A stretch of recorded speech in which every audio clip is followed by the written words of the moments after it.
Muy buenas a todos. Hoy vamos a meternos de lleno en uno de los debates teológicos más fascinantes del siglo XX. Vamos a usarlo como una guía de estudio, pensada sobre todo para estudiantes de teología, basándonos en el trabajo de Francisco Antonio Sorio Piche. Venga, pues vamos al lío. La pregunta es potente. ¿Cómo una crisis mundial puede darle la vuelta por completo a la teología? Pues vamos a analizar dos respuestas muy distintas que surgieron de ese caos y que, como veremos, siguen muy presentes hoy. A ver, para entender bien de qué va todo esto, es fundamental que nos situemos en el contexto histórico que lo provocó todo, porque en teología el contexto lo es casi todo.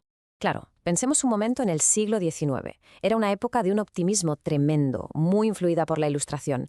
Se confiaba ciegamente en la capacidad humana para construir una sociedad mejor, más ética, casi como si el ser humano, por sí mismo, pudiera traer el reino de Dios a la tierra. Había una fe inmensa en la bondad natural de las personas. Y de repente, ¡pum!, llega la Primera Guerra Mundial y lo hace saltar todo por los aires. Toda esa visión optimista se estrelló contra la brutal realidad de las trincheras.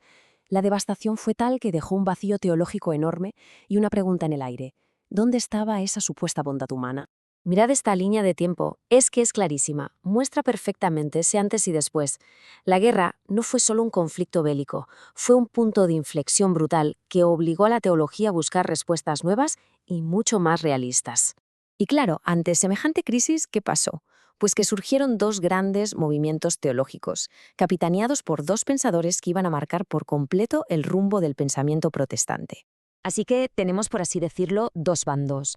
Por un lado, la neortodoxia, que es una reacción europea que rompe de forma radical con el liberalismo y vuelve a poner el foco en lo inalcanzable que es Dios y en la realidad del pecado. Y en la otra esquina, el movimiento evangélico, que busca reafirmar las doctrinas de siempre frente a las críticas modernas. Y aquí entra en escena nuestro primer protagonista, Karl Barth, el gran nombre de la neortodoxia. Su mensaje fue un auténtico mazazo para el liberalismo. Vino a decir, ojo, que Dios no es una idea bonita ni una extensión de nuestros sentimientos. Dios es Él totalmente otro, es radicalmente distinto a los otros, y solo podemos llegar a conocerle si Él, y solo Él, decide revelarse. Y en el otro rincón, Carl F. H. Henry, una figura central para el evangelicalismo moderno. Lo que él proponía era distinto. Decía que la fe no podía quedarse encerrada en las iglesias, debía tener una base doctrinal sólida, anclada en la Biblia, para desde ahí dialogar y transformar la cultura. Quería un cristianismo intelectualmente robusto y culturalmente relevante. Bueno, y aquí llegamos al meollo de la cuestión, a lo que de verdad es interesante. Porque el gran punto de choque entre estas dos visiones está en cómo entienden la Biblia y la revelación de Dios. Este es el corazón de todo el debate. A ver, esta tabla es oro puro porque resume la diferencia fundamental. Fijaos bien en la fila de la Biblia. Para la neortodoxia, la Biblia apunta hacia la revelación, es un testimonio humano sobre ella. Para los evangélicos, la Biblia es la revelación, y este matiz, que parece pequeño, lo cambia absolutamente todo. Para que nos entendamos, es como la diferencia entre ir a un concierto en directo y escuchar después la grabación. La neortodoxia se centra en el evento, en la experiencia viva y personal del encuentro con Dios. La Biblia sería como el programa de ese concierto, un registro vital pero que apunta a la experiencia real. En cambio, desde la perspectiva evangélica, y si seguimos con la misma analogía, la Biblia no es la crónica del concierto, no, es la partitura misma. Es el documento objetivo, inspirado, que contiene la verdad de Dios de forma fiable y que tiene autoridad por sí mismo, en cualquier momento y lugar.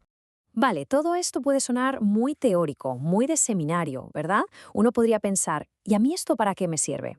Pues importa y mucho. Vamos a ver cómo estas ideas bajan de la Torre de Marfil al mundo real, al día a día de la Iglesia, porque sus consecuencias son muy, muy prácticas. Es que la manera en que un pastor entiende qué es la Biblia y cómo funciona su autoridad lo cambia absolutamente todo. Desde cómo se prepara un sermón hasta el tipo de consejo que se le da a una persona que está sufriendo. Por ejemplo, en la predicación, un sermón con una base neortodoxa buscará sobre todo provocar ese evento, ese encuentro personal con Dios aquí y ahora a través del texto. En cambio, un sermón evangélico se va a centrar más en desgranar, en exponer la verdad doctrinal que contiene el texto, de una forma clara y sistemática. Y lo mismo pasa con el consejo espiritual. O se guía a la persona para que tenga ese encuentro transformador con el Dios que se revela en la historia bíblica, o se le aplican directamente las verdades y promesas objetivas de la Escritura. No es teoría, es la base sobre la que se apoya la ayuda pastoral. Muy bien, llegamos a la parte final. Imaginemos que estamos preparando el examen. ¿Con qué nos tenemos que quedar de todo este debate para no perdernos y sobre todo para nuestra propia reflexión? O sea que al final cada uno tenía su punto fuerte, ¿no? Ambos respondieron con mucha fuerza a la crisis que vivieron. La neortodoxia fue una bofetada de realidad contra el optimismo ingenuo y la teología evangélica levantó un muro para proteger la autoridad de la Biblia. ¿Y qué pasa hoy en día? Pues que muchos teólogos intentan, de alguna manera, coger lo mejor de cada casa.